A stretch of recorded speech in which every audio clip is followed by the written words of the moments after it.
हाय friends, मैं हूं Manav. Welcome to movie shoovy. करते हैं आपस में पॉजिटिव सा नमस्कार और आपका पूरा पूरा फुल टू स्वागत है र्यूमर मिलके नेक्स्ट एपिसोड में। आज 89th एपिसोड है। मैं बहुत सारी चीज़ें पढ़ रहा था इधर उधर। मैंने कहा कुछ ना कुछ रिएक्शंस तो बनते हैं इसके ऊपर, क्या कुछ हो रहा है। और छावा जो मूवी अब नेक्स्ट रिलीज होने वाली है, फिंगर्स क्रॉस, ये पिक्चर सेंटिमेंटली बहुत अच्छी लग रही है। I hope it works commercially as well. तो उसकी एडवांस बुकिंग कहाँ तक पहुंची है, वो सब चीज़ें भी इसी के अंदर ही हम कवर करेंगे। पहले एक चीज़ जो अनाउंसमेंट हुई कि केसरी 2 आ रही है, ठीक है। और ये शंकरा नाम की मूवी होते हुआ करती थी अभी तक 1 डेढ़ साल तक। तो मार्च में आनी थी, 18 अप्रैल को ये शिफ्ट हो गई। और ये केसरी जो पहले बनी थी वो सिख जो सोल्जर से 21, जो मतलब 10,000 लोगों से लड़ गए थे, उनके ऊपर थी। तो ब्रेवरी कहीं ना कहीं थी इसके अंदर, और वॉरफेयर इसके अंदर था। अब सी शंकरन की जो न्यू बायोपिक बनी थी उसका नाम शंकरा था। अब ये दोनों चीज़ों में अगर कॉमन चीज़ देखी जाए तो नेशनलिज्म, ब्रेवरी कॉमन हो जाता है। एक ने कोर्ट रूम के अंदर लड़ा क्योंकि उन्होंने आवाज़ उठाई अंग्रेज़ों के खिलाफ। उस ज़माने के अंदर बैरिस्टर हुआ करते थे कि भाई ये जो तुमने जलियांवाला बाग में किया ये बिल्कुल भी ठीक नहीं है। तो उन्होंने वो आवाज़ उठाई थी और उसके लिए बहुत स्ट्रॉन्ग एक इंसान चाहिए, दलीलें चाहिए, full knowledge of the subject चाहिए लीगैलिटीज़ को लेके, ताकि वो उनको भी बिल्कुल क्वेश्चन कर पाए। तो अच्छा सब्जेक्ट है। पर पता नहीं मेरे दिमाग में केसरी, ब्रेवरी, वॉरफेयर ये इतना ज़्यादा एम्बेडेड हो चुका है कि मैं केसरी का association with just about dialogue driven movie से नहीं कर पा रहा हूँ मेंटली मेरे दिमाग के अंदर।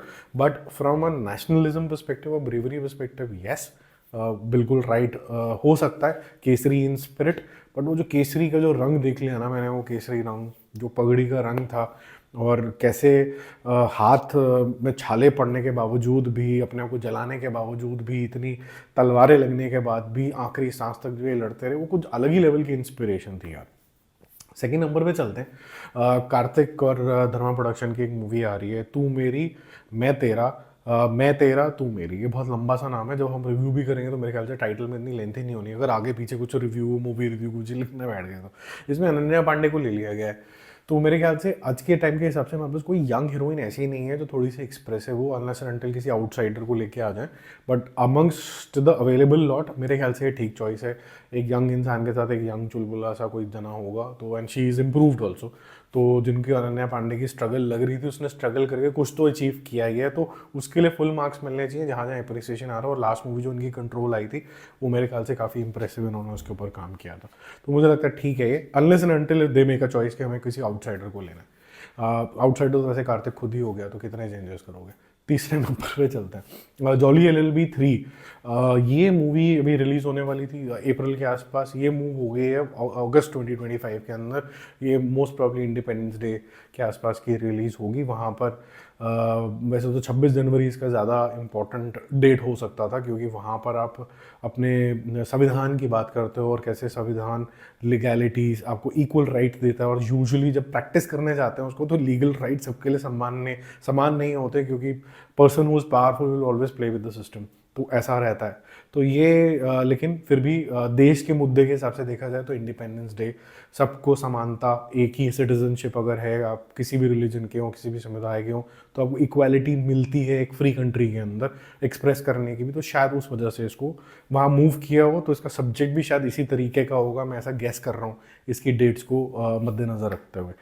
फोर्थ नंबर पे चलते हैं। प्रभास साहब का एक कनप्पा का लुक आया है, जिसमें बड़े बड़े बाल हैं और फिर एक स्टिक लेके वो जा रहे हैं। अच्छा लुक लगा मुझे वो। मतलब वो एकदम जैसे कहते हैं ना कि फ्लैश ऑफ अ सेकेंड, आप कुछ उसमें ज़्यादा गलतियां नहीं निकाल सकते, कुछ नहीं कर सकते। आप देखोगे आपकी थोड़ी सी भावना आएगी। और प्रभास बिकॉज थोड़ा सा टॉल तरीके के इंसान है, 6 सवा 6 फुट का इंसान है, आई थिंक 6'2", 6'3" हाइट है उसकी। तो उसमें क्या होता है कि जो आप गॉडली फिगर्स कभी भी इमेजिन करते हो तो हमेशा सोचते हो कि मेरे को ना ऊपर नज़र करके देखना है, थोड़ा गॉडली, थोड़ा सा ऊंचा कद का इंसान ही आप इमेजिन करते हो एज प्रभु, किसी भी फॉर्म ऑफ गॉड। तो वो थोड़ा सा आई थिंक सही बैठ जाता है उस केस के अंदर। तो ये मेरा थोड़ा सा रिएक्शन था उसको लेके, ज़्यादा स्ट्रॉन्ग नहीं था कुछ। बट पाँचवें नंबर पे डिप्लोमैट का टीज़र आया है। अब ऑब्वियसली ये पिक्चर रुक रही थी बार बार, there are disputes with the makers and the actor who's John Abraham, वो ऐसा चल रहा था कुछ इनके बीच में पिंग पोंग। अब फाइनली ये रिलीज़ हो रही है और यहाँ पर काफ़ी इफेक्टिव लग रहा है जॉन इब्राहिम। एक तो स्मार्ट भी लग रहा है एंड बड़ा टेस्टफुल तरीके का, इंटेलिजेंट तरीके का टीजर है। यहाँ पर you will find somebody who is very intelligent, who is a very good negotiator. तो अपनी बातों से उलझा के कैसे डिप्लोमेसी करेगा बिटवीन कंट्रीज, ये यहाँ पर दिखाया जाएगा। तो मुझे लगता है कि ये एक वेल राउंडेड ही पर्सन कर सकता था जो पॉलिटिकल अफेयर्स को अच्छे से जानता है। And John Abraham is well read in that sense and he knows what is happening between countries and all of that। तो सब इंटरव्यू सुनोगे तो उसकी काफ़ी जानकारी है, मेरी तो इतनी जानकारी नहीं है। सो आई थिंक जो इस तरीके की अवेयरनेस रखते हैं not only in India but outside also what is happening, वही इंसान अगर इसको करे तो वो जज्बात भी बाहर आते हैं and you are more comfortable talking about the subject that you really know और you are very good at. तो ये ठीक चॉइस है। 6 नंबर पे कुछ फोटोज़ आई हैं और एक टीज़र आया है सोहम शाह तुम्बड़ का। अब देखो, हम सबको सर पे चढ़ाने में तो बड़े ग्रेट हैं। पहले तुम्बड़ किसी ने देखी नहीं, फिर तुम्बड़ देख ली तो उसके बाद बोल दिया कि जी मास्टरपीस होगी। मैंने भी देखी थी, अच्छी पिक्चर है नो डाउट।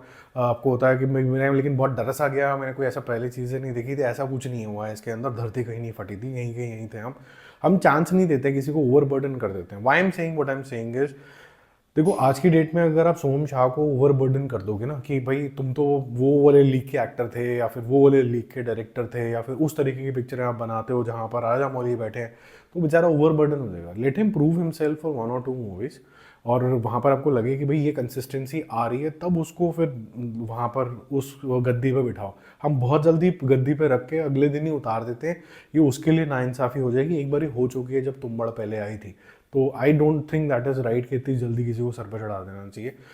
एक बारी वेट कर लो, तारीफ़ें ज़रूर करो कि जैसा पहले तुम्बड़ बनाया वो इंडियन सिनेमा को आगे ही लेके जाता है, और ऐसा सिनेमा हिंदी सिनेमा को तो डेफिनेटली चाहिए, क्योंकि बहुत सारे जो इनोवेशंस हैं आजकल हो नहीं रहे हैं। स्टोरी बड़ी रन ऑफ द मिल थोड़ी सी हैं, तो जो थोड़ी बहुत डिफरेंट है वो आगे आनी चाहिए, वो उतने लेवल पे ही रखना चाहिए। थोड़ा बैलेंस अप्रोच हमेशा अच्छी होती है। तो ट्विस्टेड स्टोरी थोड़ी सी लग रही है, जो मैंने जो इसके पोस्टर्स टाइप जो लीक हुए हैं उस तरीके से, कि कुछ एक चक्रव्यूह तो है, रोड भी ऐसी टेढ़ी सी बनी हुई है उसके अंदर। अनफॉर्चुनेटली मैं आपको दिखा नहीं सकता हूँ क्योंकि वो कॉपीराइट वगैरह आजकल बड़े ज़्यादा आने लग गए हैं। तो वो जो है वो आपको लगता है कि कुछ नई कहानी बताने वाला है ये। अब ऐसे चक्रव्यूह वाली चीज़ें, टाइम लैप्स वाली चीज़ें, कौन कहाँ फंस गया, ऐसी बनी तो हैं ऑफ लेटली। कुछ तमिल सिनेमा भी कुछ ऐसा बना है, मलयालम सिनेमा भी ऐसा बना है। अब सोहम शाह इसके अंदर क्या ट्विस्ट डालने वाले वो देखने वाली बात होगी। He seems to be an intelligent guy, कि कुछ नया ही पेश करेंगे, और उसका क्या होता है ना, हर एक का एक ऑब्जेक्टिव होता है। तो इसने सोहम शाह के अगर आप इंटरव्यू देखोगे तो कहते हैं मेरा ऑब्जेक्टिव ही ये है कि मैं ऐसा फोकलोर को लेके, अपनी मान्यता को लेके कुछ ऐसा कुछ ले आऊँ जो हमारे से रूटेड हो और किसी ने देखा ना हो, तो उसको नया ही पेश करना है। उसकी इंटेंशन ही है। जब इंटेंशन ही इस तरीके की होती है तो रास्ता भी दिख जाता है, तो जो टेढ़ी रोड है वो सीधी हो जाएगी इसकी लाइफ में। बाकी थोड़ा सा पेशेंस रहना चाहिए, ओवर बर्डन नहीं करना चाहिए।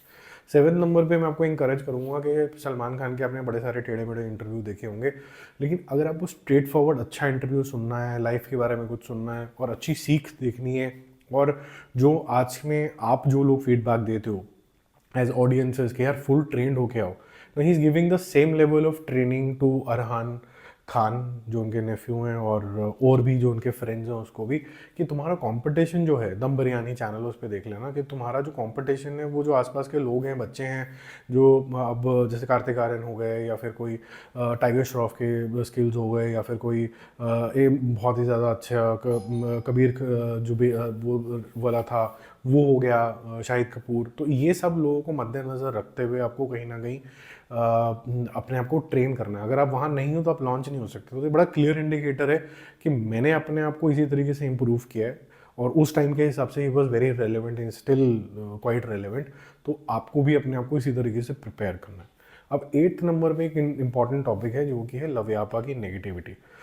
ठीक है, तो मुझे ऐसा लगता है कि ये जो लव्यापा की जो नेगेटिविटी है, कि जो मूवी ठीक नहीं थी तो इंसान ही ठीक नहीं थे, ये ना, ये it's not the movie going wrong. मेरे को लगता है ये सिर्फ हेट है, और हेट जो आ रही है यहाँ पर ये प्रिविलेज लोगों के लिए आ रही है। ये नेपोटिज्म वेपोटिज्म मैंने कल भी बोला था कि ये नहीं है। ये बेसिकली ये ऐसा हो गया है कि हम बैडस देख लेंगे क्योंकि वो नेपोटिज्म नहीं है, हम लव्यापा नहीं देखेंगे। ये इस तरीके की चिड़ सी हो गई है।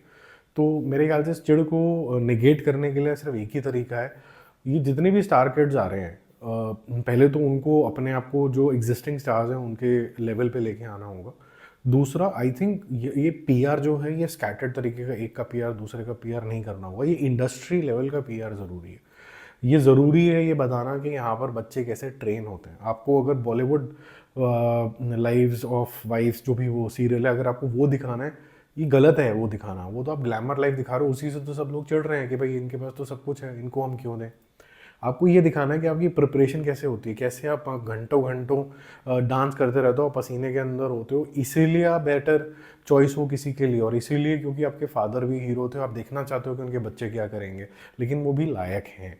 तो ये बताना ज़्यादा ज़रूरी है कि मेहनत क्या थी। और जो लोग फिर इस तरीके की अगर कंट्रीब्यूशन स्क्रीन्स पे आके दिखना शुरू हो जाएगा, तो शायद प्रोड्यूसर्स भी उन बच्चों को पहले पिक करेंगे जो सबसे ज़्यादा मेहनती आपको दिखेंगे स्क्रीन के ऊपर। कोई परसेप्शन से ही चलती है सारी दुकान, ठीक है। आज के डेट में जो टॉप एक्टर्स भी हैं वो ऐसा नहीं कि टॉप एक्टिंग कर लेते हैं, उनकी परसेप्शन इस तरीके की है कि ऐसा समझा जाता है कि वो बेहतरीन है। 9th नंबर पे चलते हैं छावा के ऊपर। अब 10th भी उसी से लिंक टॉपिक है, तो दोनों उसी पे कंक्लूड करेंगे। छावा का 1.5 करोड़ रुपए का एडवांस बुकिंग है। ओकेश मैं बोलूँगा फॉर अ वीकेंड। अभी वीकडेज में जाते आते हो मेरे को ऐसा लग रहा है अगर ये पिकअप कर लेगा तो थर्सडे तक आते आते ये डबल डिजिट में चला जाएगा, which means it will open with in the range of 24-25 crore rupees ऐसा होगा, अगर इस तरीके से ही चलता रहता है। तो अगर ये स्लो डाउन हो गया ट्यूसडे को, तो फिर उसके बाद थोड़ा सा ऐसा होगा कि 15 करोड़ 16 करोड़ रुपए की ओपनिंग होगी। ऑल डिपेंड्स कि ये वो कट ऑफ निकलती है कि नहीं निकलती है इसकी। बाकी एक इम्पॉर्टेंट चीज़ ये आई कि आज सेलिब्रेशन था क्योंकि कंक्लूड हो गई है, पुष्पा 2 हर जगह से उतर चुकी है, जो फाइनल नंबर्स आने थे वो पब्लिश हो गए हैं। हिंदी का भी जो कलेक्शन है काफ़ी अच्छा हो गया, 836.25 के आसपास है इफ़ आई रिमेंबर करेक्टली। तो अल्लू अर्जुन का एक इंटरव्यू आया जी, मैंने पुष्पा 2 जब आ रही थी तब छावा भी उसी दिन आ रही थी, तो मैंने फ़ोन मिलाया और मेकर्स ने बोला कि ठीक है, we really love Pushpa and for Pushpa we will shift our dates. तो ये जो पहले जितने र्यूमर्स बन रहे थे नेगेटिविटी के लिए, जैसे लव्यापा के टाइम पे भी ये हुआ कि जो इंसान आपको अच्छा लगा, अब महाराज आई तो आपने बोला कि जुनैद मुझे को बड़ा अच्छा लगा, उसने एक्टिंग अच्छी करी। उसके बाद अचानक से आपने बोल दिया कि भाई हमें तो अच्छा ही नहीं लग रहा, पिक्चर रिलीज नहीं हुई लेकिन हमें अच्छा ही नहीं लग रहा, ये बेकार हो गया काम, इसको तो एक्टिंग ही नहीं आती। जबकि जो पिक्चर देख के आए, जो ऑडियंस देख के उनको बड़ा मज़ा आया। ऐसे ही छावा के लिए नेगेटिविटी काफ़ी ज़्यादा हुई।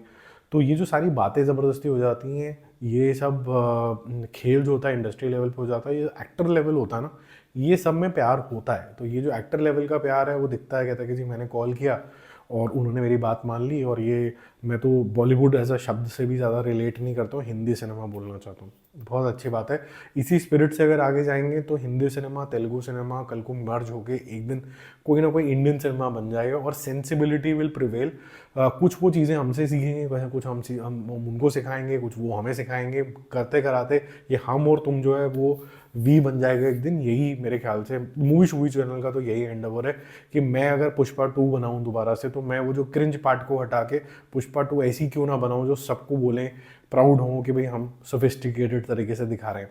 गाँव खेड़ा रूटेड दिखाने का मतलब ये नहीं है कि कान में ये करना है या नाक में उंगली डालनी है, ये सब चीज़ें का मतलब ये नहीं होता, ये क्रिंज जोन में चला जाता है। इसीलिए मैंने आपको बोला कि जब कभी आप किसी बैडस रवि कुमार के भी बातें करते हो और उसके सुसु वाले डायलॉग पे मुस्कुराते हैं, तो ये थोड़ा सा क्रिंज चला जाता है, क्रास हो जाता है। ये क्लास आप छोड़ते चले जा रहे हो। आपको क्लास क्यों छोड़नी है? आपको अपना रूटेडनेस नहीं छोड़ना है, लेकिन क्लास भी तो नहीं छोड़नी है ना। हम क्लासी ही लोग हैं ना इंडियंस, तो हम ये क्यों बोलेंगे हम देहात के हो गए? देहात का मतलब होता है कि वी आर अनसिविलाइज्ड। अनसिविलाइज्ड क्यों हो जाएंगे? तो ये चीज़ का थोड़ा सा हमें ध्यान रखने की ज़रूरत है जब हम इवैल्यूएट करते हैं और अपनी ऑप्शंस जो हैं सोशल मीडिया वगैरह पे एक्सप्रेस करते हैं कि हम अनसिविलाइज्ड ना लगे, हम सबसे बेहतर हैं।